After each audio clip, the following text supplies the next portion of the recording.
Farm4Profit Podcast. Take a listen, have a blast. Farm4Profit Podcast. Learn about farming while having a laugh. Farm4Profit Podcast. Hey listeners, welcome back to the Farm4Profit Podcast. I'm excited, Dave, about this one because it's guests that our listeners heard a year and a half ago. Mm-hmm. But it's the first time you get to talk to the guests. Yeah, other than listening before, yes. Oh, you actually listen to us? All the time. You're full of crap. He's like tracking me on the back end, IP tracking.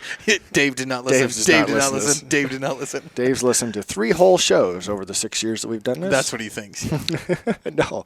Listeners, we thank you for listening, and we appreciate your feedback, which is why whenever we have repeat guests on the podcast, it's because you found value in their conversation. And we're back to talk about another 4 company, Farm4Profit right in the middle.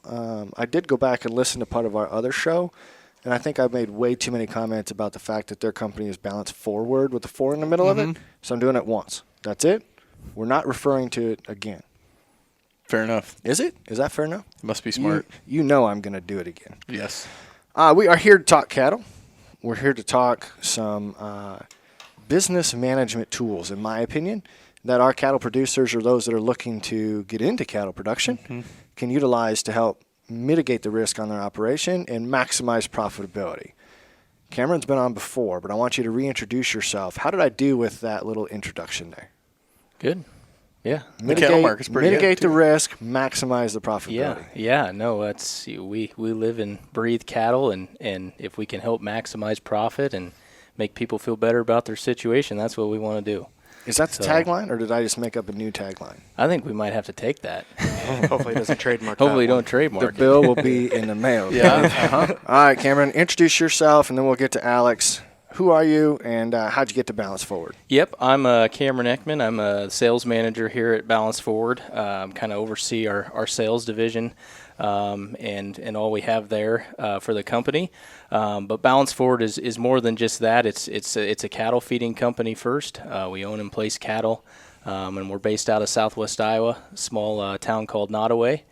And really we just do 2 things. We feed cattle first, and then we provide services to help cattle feeders just like us make more money, be more profitable.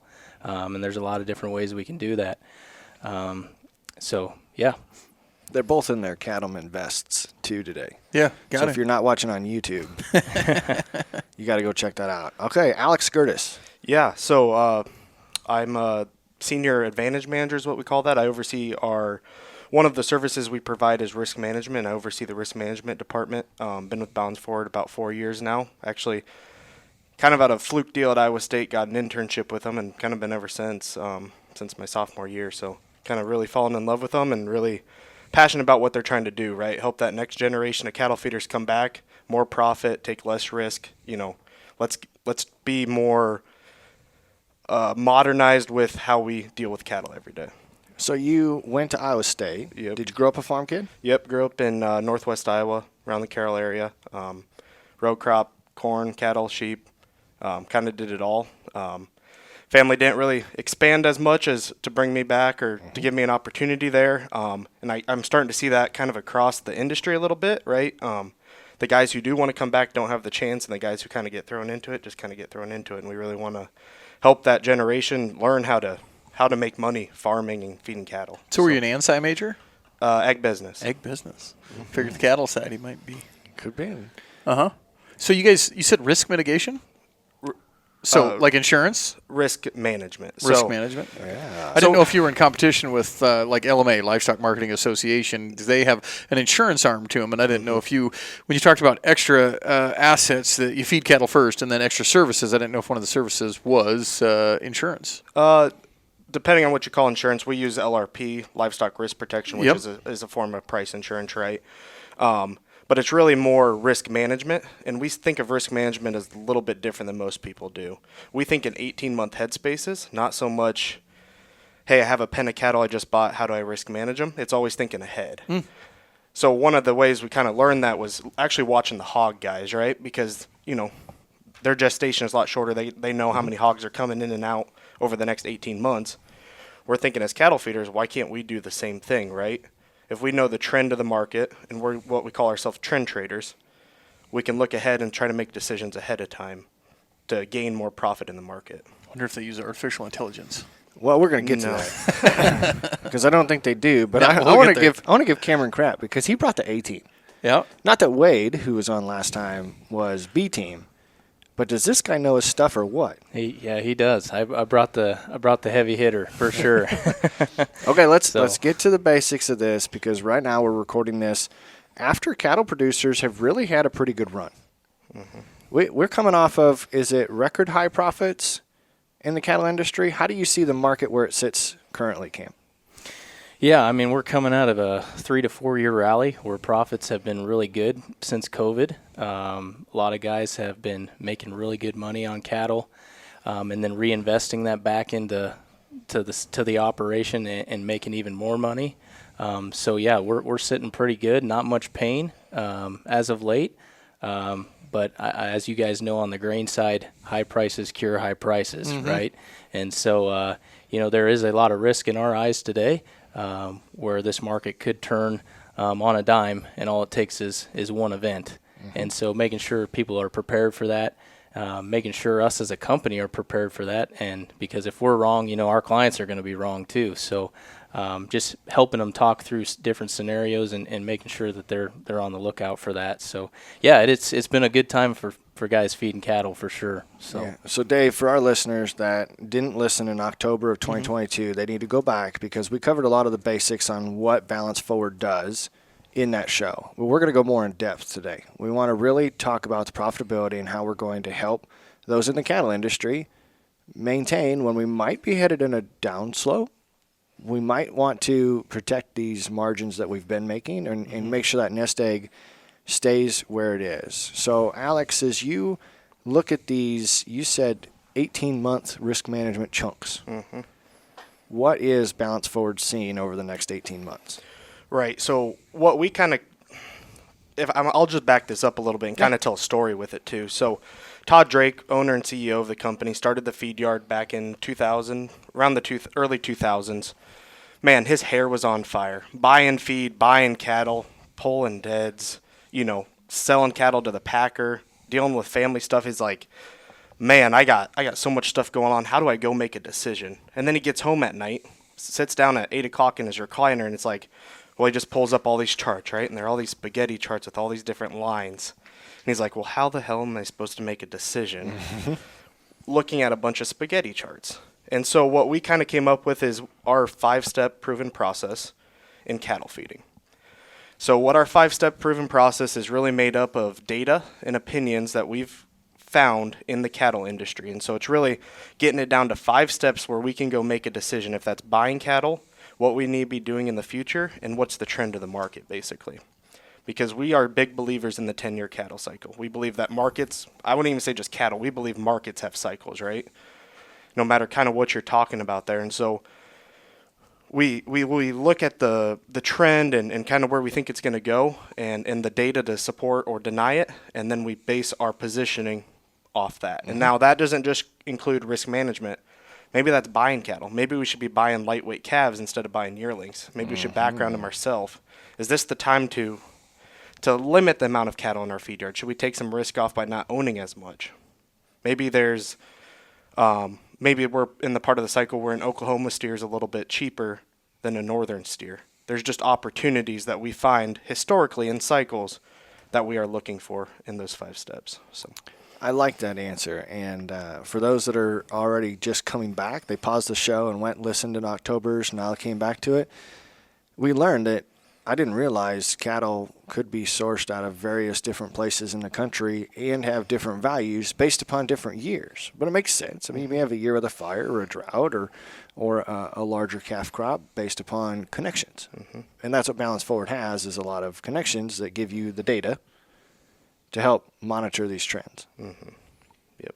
So do you guys sell the cattle all direct to through an auction market, direct to consumer, or is it all go to a pack yard? As far as fat cattle, Yeah. finished cattle, we're all negotiated cash as of today. Okay.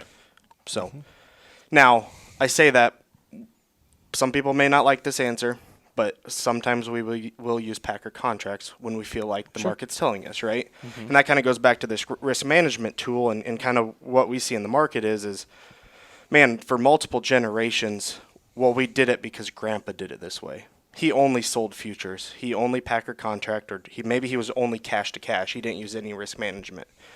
But what we're finding in these volatile markets year over year is that's unsustainable for most people.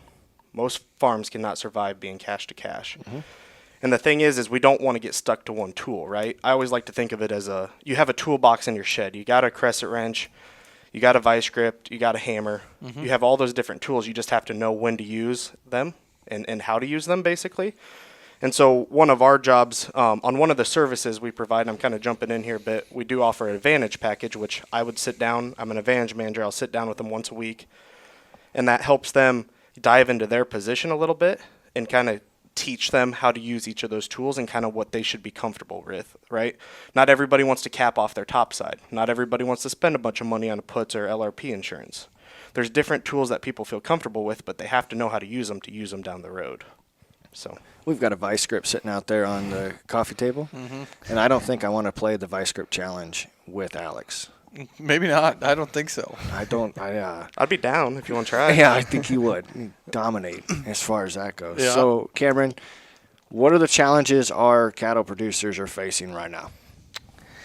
Yeah, I mean, it's like what Alex said. It's like, I wear a lot of different hats. I do a lot of different things. The market's been good to me as of late, so I've been buying cattle, letting them appreciate, and they're making money. And so now I would say, cattlemen I got to be wary of, hey, the market could turn. We've been up here pretty high. In addition, I've got a bunch of stuff going on where I might not be thinking about cattle markets in the slightest because I haven't had to the past 3 to 4 years. Where if you're not, carefully watching, paying attention, you could get wiped out. Also, what if corn starts to go down with it? So it's like for our farmer feeders, it's like there's a lot of risk out there today in our eyes, and we're just really passionate. We hope that the mid market, these small farms, and they don't get wiped out by this. So if we can help them be prepared and keep guys. Whether that's through this show or talking about them down the road, is just making sure they're keeping the lookout for that. So, Tanner, we always talk on TikTok, BTO, big time operator, right? So when I think of cattle anymore, it's the big time operator that might be, if you're going to feed one, you might as well feed 1,000. Okay. That's logical. Yeah. Right, because it's all money made in the margin, and it's pounds. Okay, so more pounds, more money, possibly more risk, all in there. I think one of your things that might have said on the website was helping everybody level the playing field to compete. So how do you guys do that for the small guy? Like my father-in-law that's got 100 head, that's not the 1,000 head feedlot. He's just the old boy that still has 100 head. Like, is there tools that you bring to the table to help him compete with the 5,000 head in Nebraska, et cetera, et cetera? Yeah, I mean, you're talking about the margin manager, right? Those bigger Texas, Western Kansas yards. It's turn and burn. I don't care if I make $2 to $5 on an animal. It's all about volume to me. Where we kind of operate a little bit different, we like to call ourselves investor feeders, where it's all about a profitability for us. So if we don't make $100 on a calf, we simply will not feed it. And now you can't just go to the sale barn and buy a $100 winner most times.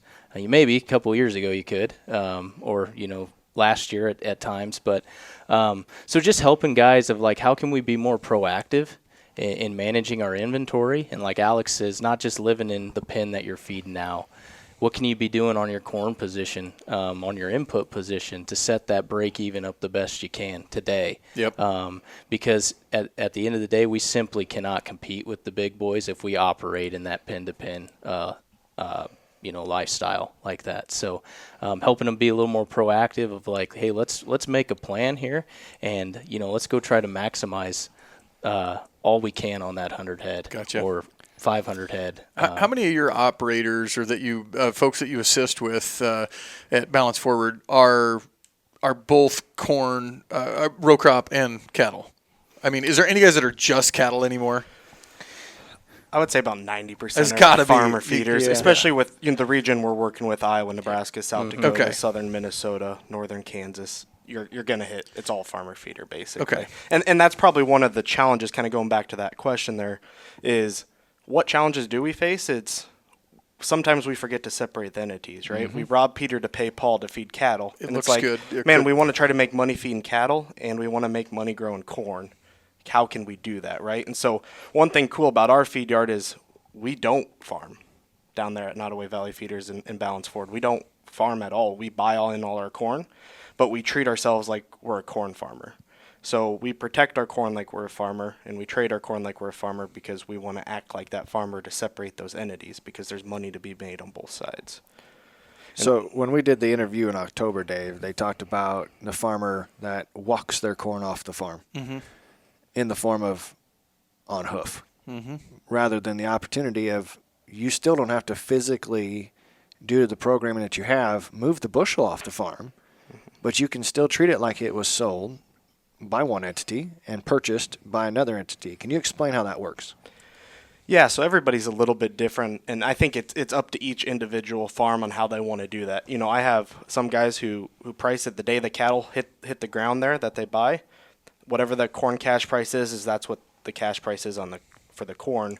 I have some guys who average it out every week, but you can use different tools in your tool bag again, kind of going back to that. Maybe you want to sell your corn ahead of time so that if the market drops, you gain some on the farm side, collect that, and then now you buy it as the cattle feeder and just trading that, acting like it's two separate entities, because it still is. You're just passing money back and forth, really, but using those tools around you to either sell or buy ahead of time. So why does that matter? Because I've had a couple of people email in asking, and they're talking about trading stocks.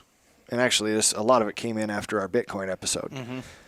What is the advantage for somebody to buy and sell Bitcoin rather than just buy and hold Bitcoin? So it's the margin that you make because you sold at a level and bought back at a lower level.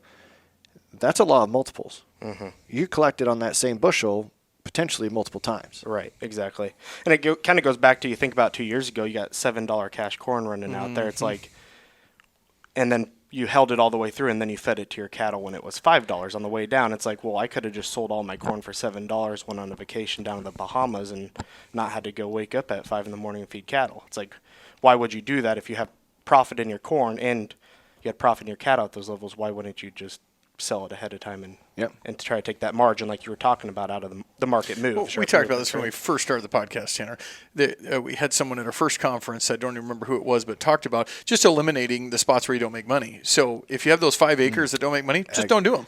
Yep. Just don't do them. It's almost the same as if you had $7 corn and the cattle weren't making money. Let's just not do cattle for the next 6 months until it comes back, or till eliminate that one spot. Or one of the cool comments they made is the perception of how are these guys buying cattle so expensive at the sale barn. And when you talked about your 18-month trend trading, the fact that they may have already bought these cattle. I'm using air quotes for those not watching, because they planned for a period of higher cost cattle and have methods in place. So what is something that your customers have done, for example, to mitigate higher price cattle at a sale barn?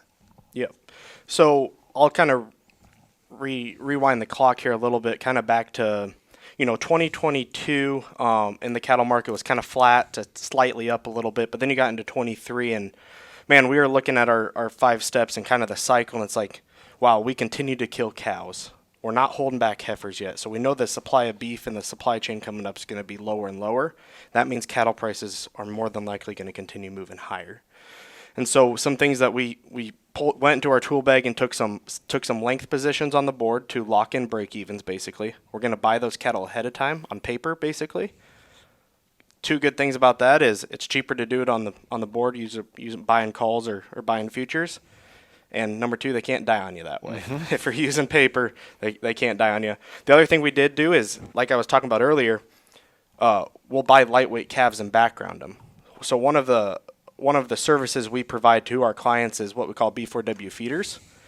And so one of that is we'll help guys buy cattle if they need help buying cattle, but then we'll also place cattle in our backgrounding yards and we'll manage them for them. So you know that they're in a trusted place where our company is feeding cattle there too, so that you can grow cattle and own more inventory without having to have to expand your yard at all.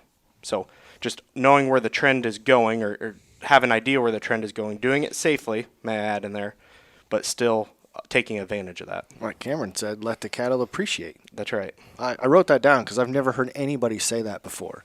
But that's an opportunity of buying lightweight cattle and letting them appreciate to fill when you expect higher priced cattle to be the time to purchase. And you can have an option too if you want to sell that as a feeder, or if you want to retain it all the way and finish it out. So, But we're always making a decision on the appreciation versus the cost of holding them. Because the cost of holding them still, I mean, yes, they might gain money. Yeah, my truck might gain money, but I got to put fuel in it every day. Yeah. So, I mean, there's a cost balance there. And even, it's hard. I was thinking about putting cattle in your yard. I'm like, okay, yeah, that's awesome. I don't have the ground to do it. I don't have the facility. I'm going to put it in your yard, but you're going to charge me something to do that. I mean, even my father-in-law does that, $1.50 head a day times whatever, take them to southern Iowa, et cetera.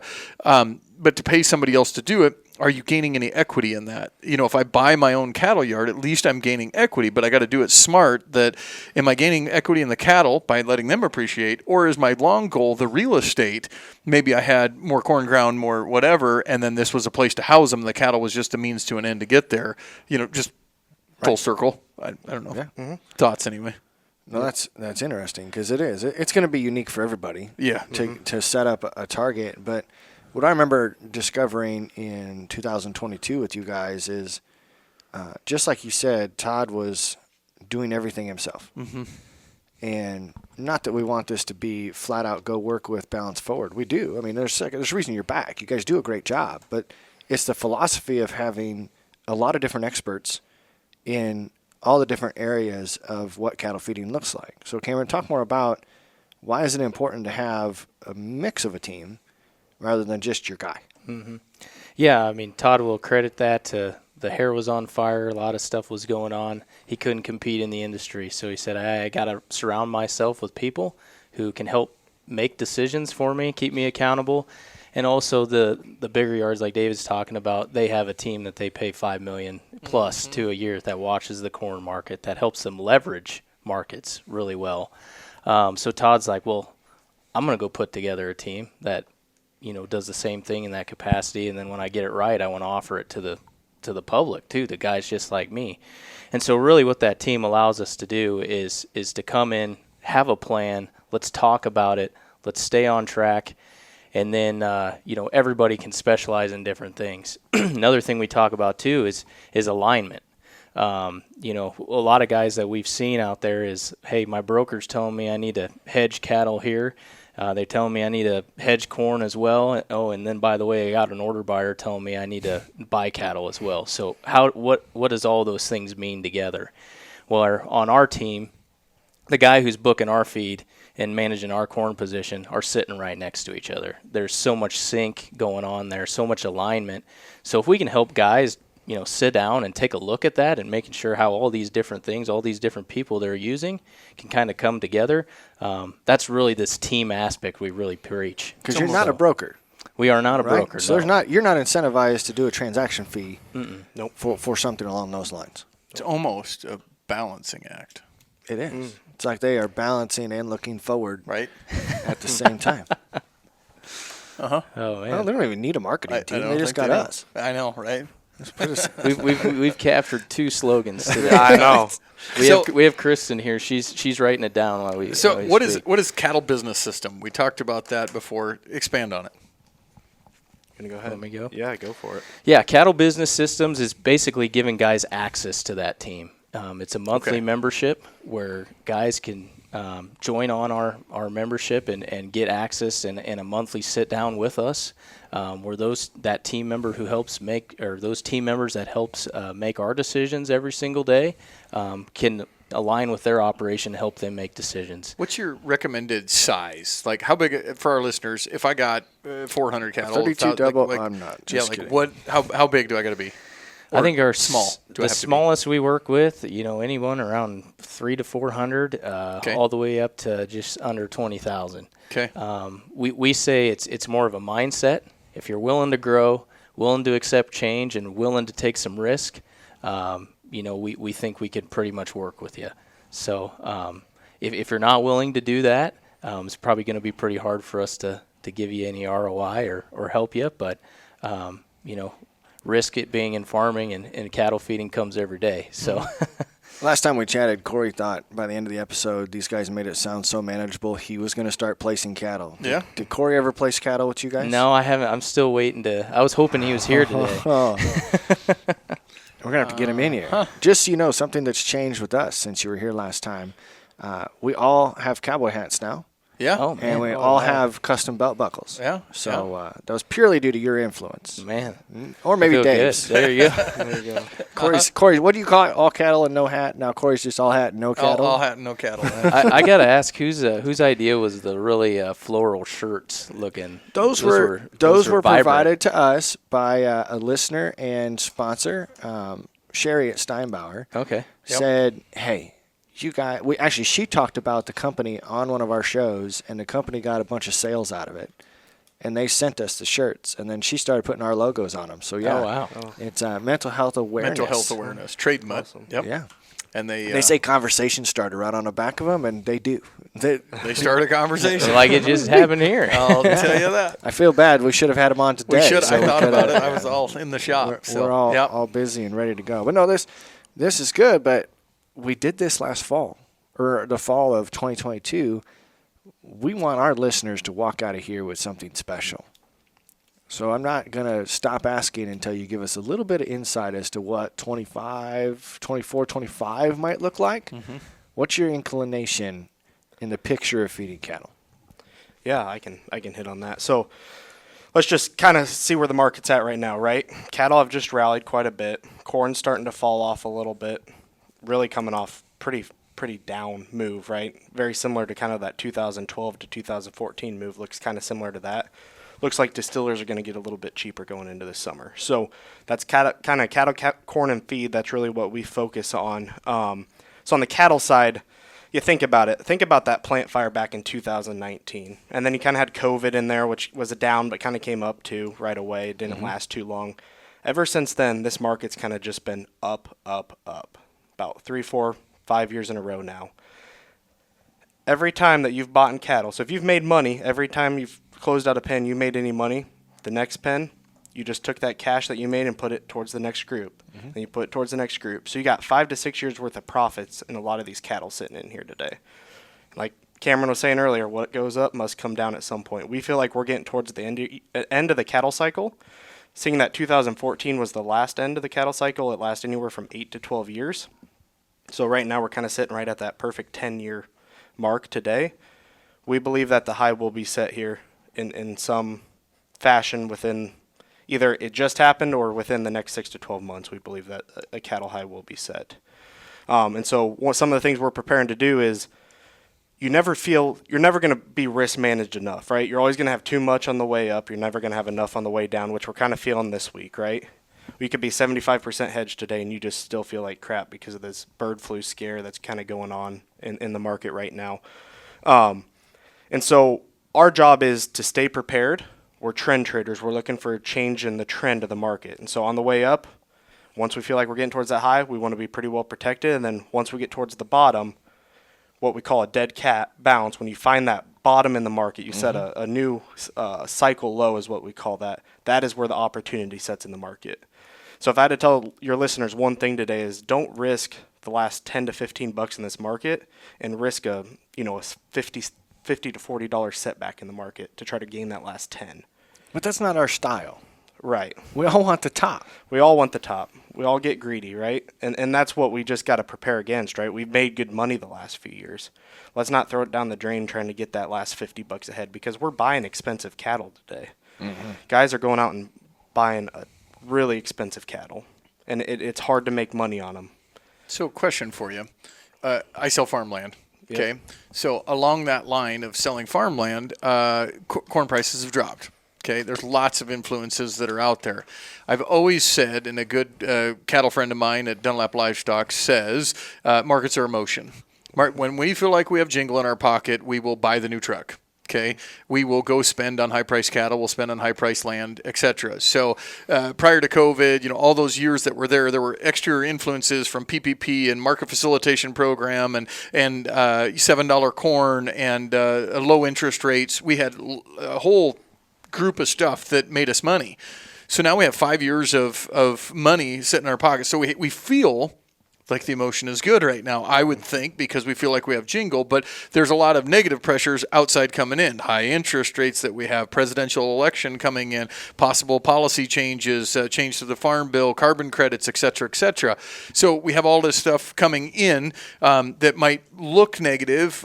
Corn prices are down, this is that, but yet we still feel positive a little bit, and that's probably why we want to shoot for that extra 10, 15 because markets are emotion. The emotion feels good. I should buy that new truck. I still feel that I'm there. How does your, other than just trusting you, okay, and saying that, I think they got it more than I have it. My emotion says I should keep going, but you guys might tell me to do otherwise. Where's the background? Where's the proof in the pudding other than a crystal ball that I think it is? People ask me when I sell farmland, well, how do you know that the market's coming down? I said, well, here's the data. The last 4 months, I saw a 3.3% decrease in farmland over the last 6 months, that the market is coming down. Is there any indicators to you, that should have been my question, are there any indicators to you that say that the market's going to maybe hit a stop in 6 months? So one of the things that we look at first off is kind of shapes a year and kind of the rallies that we've had. So last year we basically had a 50% rally on the market in that bullish type year before that sell-off in the late fall. This year we're going to go, we've already set 191 cash high across the board. So from that low last cycle to where we are now, that is basically the cycle high to low. So that's one indicator. The other indicators we look at is fundamentally is it looks like cow kills are going to slow down this year, be about 10 to 15% lower than last year. We've kind of killed a ton of cows the last 3 to 5 years. Looks like heifer retention will start with grass kind of coming back. The only thing kind of stopping that's a little bit is potentially dry weather this fall that they've been talking about, but I don't think it's going to stop the producer from holding back some heifers here and rebuilding that herd that we've really decimated over the past 3 to 5 years. And then I think one of them is, and this is not so scientific, and those aren't the only two, obviously, of data points, but like one that people don't think about is the emotions of it, right? Emotions are a big storyteller of the market. If we're buying $100 to $200 losers in the barn the day we buy that animal, man, somebody's going crazy because what are the chances that what we see is historically when that happens, that's usually towards the top of the market. And vice versa, when you're buying $100 to $200 winners in the market, that's when you're probably at the bottom of the market. Right. Do people's emotions and does their checkbook line up? That's a good point. Are they doing what they're saying they should be doing? I gotcha. Interesting. How does the demand for beef look right now? Demand looks good. Over the past 3 years, the prices have definitely been higher, right, compared to where they have been historically, and it hasn't really just lost all demand. I would say exports are probably a little bit less than we'd like to, just with interest rates and kind of the dollar doesn't help that at all either. But demand has not flourished yet. And we've saw maybe a little bit of a break for U.S. demand with some labeling laws, right? We've got some extra push forward for the product of USA. Yep, the cool labeling. Yep. Yeah. So that's coming down the pipeline. Again, we don't know the ins and outs of that yet. It feels like that's part of the cycle too, where every 10 years it feels like that comes back up. Just kind of like the lawsuits on the Packers that they did back in, was that 21, 22 area. Yep. So that always seems to come back up in that part of the cycle. So. And then you touched on already, avian flu. Right. Is it going to become bovine flu? I mean, you just obviously that strand is going to stay identified. It'll just be interesting to see as we record this to timestamp for your sake on the 5th of April. You know, when this comes out, we don't know what's going to happen to avian flu in cow herds. So, when all the Packers, there was the Big Four kind of a conglomeration. So there's a bunch of farmers that want to start their own backyard, and they're going to start their own backyard. Would Balance4Ward ever do that? So then you already control your own market? Then we wouldn't hedge forward, backwards. We just control the market? Not that I know of. I don't think we live for the American dream and the American farmer, and how Todd Drake puts it, and I think you'd be okay with me telling you guys this. It's really, when he got started, he had neighbors from around the area help him. Those mid-market cattlemen helped him get started with his own feed yard. And his whole journey of getting Balance Forward and helping the mid-market cattlemen was to go help those guys that helped him out. We don't really want to get to a Packer deal, like where we just ship all our cattle to one. That's Southwest Kansas, Texas, which that's how they do it. There's nothing wrong with it. That's how they're built.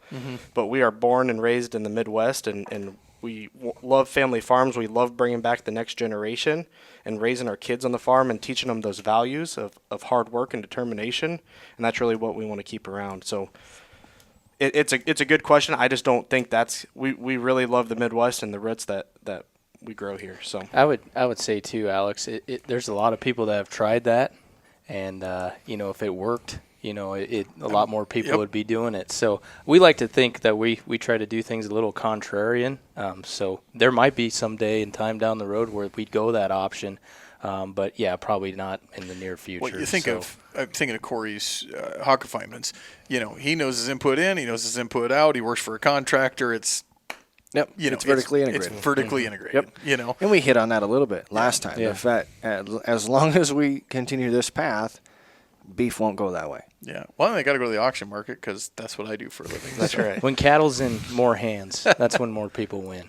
So remind our listeners that if they do find something like this interesting, how do you guys get paid? Yeah, it's just like I mentioned, that monthly membership. Where we come in, we're completely. That's one thing I forgot to mention is we're also very transparent. So you're going to be seeing everything Balance4Ward's doing over the next 18 months, from our cattle position, our corn position, our input costs. What we're projecting for break evens. You're going to see it. Our what we're buying in the sale barns, all of that. Like how we get paid is obviously just that monthly membership, and then obviously we have other services. So our job every month is to come in, help guys operations identify where the opportunity's at. At the end of the day, they can go make that move themselves, or we can go execute it for them. Question for you as a potential customer: does anybody ever ask you how successful are you, and have you ever lost? Because I get people all the time like, well, if I take this to auction, how many times have you actually sold it? Or am I, do you guys get that question? Yeah. Are you successful, or 80% of the time we're right? Or They at least lasted a year and a half. 20% of the time it's right every time. Well, I would tell you we're not perfect by any means, and we definitely make mistakes. We just try to make as few as we can. Yep. And I think that's part of the cool thing about being transparent is you are going to see when we are good, the losing bad. That's money, what made me the think good of and it. the bad. Yep. But we wouldn't be here sitting and talking to you guys if we didn't feel confident in what we do. Yep. And just I think really where that confidence comes is we believe that we can help guys and help ourselves be the most prepared in the industry where hopefully that preparedness helps guys be more profitable. What do you do when you're working with a client and you make a suggestion? It's time to buy. It's time to start booking gluten, and they don't. This is classic farm management. So I worked for a farm management company out of college. These guys are both super young compared to me. And I remember my neighbor, Jerry, saying, these young kids come out of college, they don't have a clue what they're doing. I've been farming this for this long, and I know what I'm doing. You got to get that from some of these bigger cattle feeders. Oh, yeah. Yep. They don't like your call. They don't like your call, what Tanner's saying. Yeah. Right, and that's why it's a team, right? If it was just me out on my own, they'd go, well, this guy doesn't know anything. He's young. He hasn't been around the wheel. But we have a team. We got of some gray individual. hair. Yes, we do. We built do. in. It's some gray hair. I like that. Built into it. We got some. That's the other thing that changed. I got some more gray hair. That what it is? Talked, yeah. He's going to start saying that about the podcast. We got some gray hair, too. Jim. Corey came in the other day. He goes, I found 2 gray hairs. I said, join the club. Dave and I are already there. Fair enough. Yeah. But that's tough, right? Because you have probably a lot of strong egos in your client base. And it's not that you want to tell them they're wrong. You're using data. And data typically trends the direction data tells you it's going to trend. That's right. And I think the thing is like, man, I can't sit here and tell you today that I know exactly where cattle is going, and I know exactly what the corn price is going to do, and I know exactly what the feed price is going to do. If I did, I probably wouldn't be here. No offense. I'd probably be on a beach somewhere. I like it. Everybody Trading says commodities that. on I the wouldn't be on a beach. I like the beach. I would probably be back in Iowa on my own farm, but You'd have a shouse. have a shouse. That's right. He'd be in my auction buying land. That's exactly right. That's exactly right. But so we don't know everything, right? But all we can do is just give you the best advice to what we have knowledge of as of today, right? Yep. Things change in the market, right? You get bird flu in cattle, apparently, right? Like you get that just pops up out of nowhere. Right? Who had that on their bingo card? Nobody. If they did, they're probably a millionaire. Yeah. Don't they call that something? If I'm going to digress way wrong here, but like if it's an animal that can transport a disease to a human, that's called something. Oh, let's look it up. You guys are all college majors. You ask another question. Is it like zoo something? I think it is. Zoo something. My wife would know immediately, but I'm educated as a firefighter, not as a... I like that. I'll figure that out here, but I want to get kind of a couple last points here because we asked for some takeaways, some key things in the last episode that we put together. As you talk through the opportunity for where things are going, potentially trending downward, but as you look at continuing to mitigate feed costs along with lower cattle prices, how do you prepare your clients? Is it a brokerage account? Is it a local elevator relationship? How does it work to be able to start separating those actions? So if we're on the CB, I don't want to sell here either, but if we're on the basic cattle business systems, we're just going to tell you what we're doing as a company, and it's your job to go and act on that. Now, if you sign up for one of our opportunities. Yep. And if you sign up for a B4W Advantage service, really the thing that's different there is we're going to help you to put on those trades, or we're going to help you go enact some of those things, right? So we're not a broker. We are a CTA on the Advantage. If you would sign up for the Advantage service, we are CTAs, Commodity Trade Advisors. So I do not get commission when guys put on trades, but we do work with a brokerage company that trades can pass through us and my team. So that way you don't have to go make another phone call. You get off a phone call with me and we decide we want to go do something. Well, something happens and a lot of guys forget to call their broker. Well, with this, it just can kind of go right through us. But again, I don't get paid commission on trades, which is nice because that way I can help decide what tool's best based on the market too, right? That means we can go do LRP. We can go do Packer contracts. We can go do other tools and you not feel like I'm taking advantage of you or trying to get you to trade another commodity. So would you say, Cameron, your top tier clients, those that you consider the best of the best in your portfolio, what are they doing? They use multiple services on our membership. They're allowing our team to help make their life a little easier, and be that convenience factor. Hey, yeah, just go procure me some cattle. Go manage my trade account for me. Help me out with that. Build me a feed buying plan. Yeah, I'm having troubles with cattle performance. Can you come in and basically tell me what I'm doing wrong and basically help me do it? So I always come back to alignment. So if our team can align with your operation, that's the best way we're going to be able to help somebody out.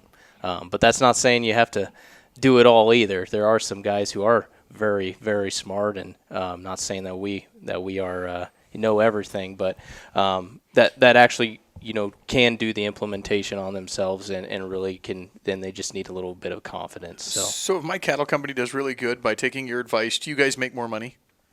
No. You don't? Nope. No. I'm glad that they and the reason I audibly said that, because the only people on YouTube would have saw the shaking heads. Well, I in a sense, I want them to. Here's why. My mission aligns with my clients. The better I do for them, the better I do for myself. I think there's an advantage there, because I'm going to work my butt off to do a better job for them. So that's why I ask. As a person that's in ag sales as well, I'm counting on a service. You guys have a service. I have a service. I want my clients to know that my mission aligns with theirs. Look, I want to do good for you too, because that means I do better as well. So sometimes I didn't know if there was a broker trader that makes on commission rather than each trade. Sure. Is there such a thing? I don't know if there is. Most are transaction fees. Yeah. Transaction fees, they're not necessarily commission-based. No. Okay, fair enough. And the reason we never did go to that commission-based is there's a lot of moving parts in the cattle industry, right? Cattle closing in and out, and all trades aren't supposed to make money, right? A lot of trades are risk management trades where if you buy a put, you honestly want it to expire worthless because that means the market went up. I see. Time. And so there's a lot of different things, and so it's like, okay, well, if you pay us our subscription, it's like, my job is to make sure you stay on board and you're seeing value out of this program each and every month, and that you're getting your value's worth out of it. So Yeah. And so I kind of want to wrap this up. I'll do a little bit of a summary and put a cap and a bow on this and have you guys share your contact information at the end of this. But it was a pleasure having you back again to talk to our cattle producers, and especially those of our listeners that might be thinking it's time to diversify a little bit if they're not afraid of, what did we come up here with, Dave? Zoonotic disease. Zoonotic disease, if you can pass from one animal to a human.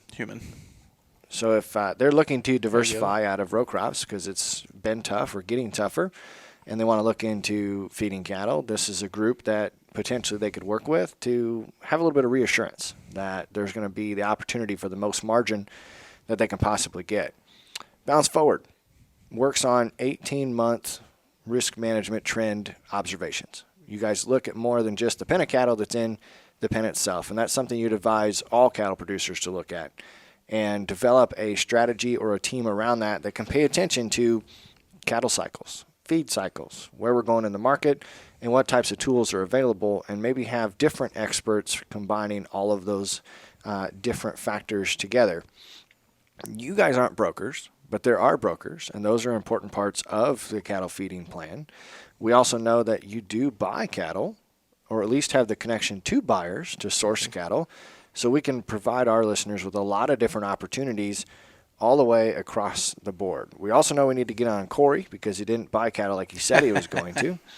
But ultimately, your focus is on the profitability of the producer, and you do this with a client-by-client basis. You identify the opportunity for the client, and then you prioritize the needs, and then you help execute through the programs that you have in place. We asked him about the trend. Where's 24 going? What's 25 possibly look like? And we're going to put a peek in sometime. We don't know if it's already happened, but based upon the analytics, it's coming. So if you're already making money, you can't lose money. Don't risk the last $15 If you're already making money, you for can't a lose. $50 swing. We want to make sure we use tools that are available to help protect the downside. We know that when you work with Balance Forward, that their fee structure is very straightforward, and it is not commission-based. It's not trade-based. It is truly a partnership. So we'll continue to monitor those things. We did give them 2 different taglines today, and I got one more that might not make the Won't make the cut. Maybe not. But if their brand at Balance Forward Feeders, or you called it BW, B4W Feeders, needs to have a V in it because the letter that's before W is a V.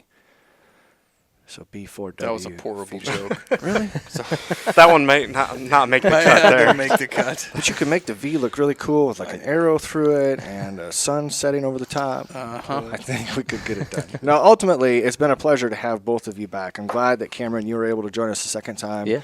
And I'm glad you brought the muscle to really give our listeners the extra value for this show.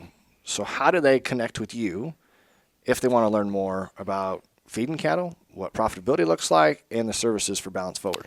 Yeah, I mean, just visit our website. We got a lot of good information on there. Some stuff we talked about today, some stuff we didn't.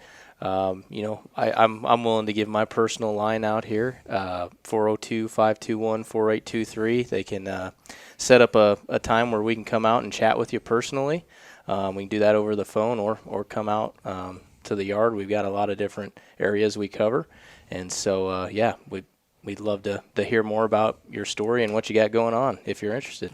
I think we need to get Todd out for a Farm for Fun show.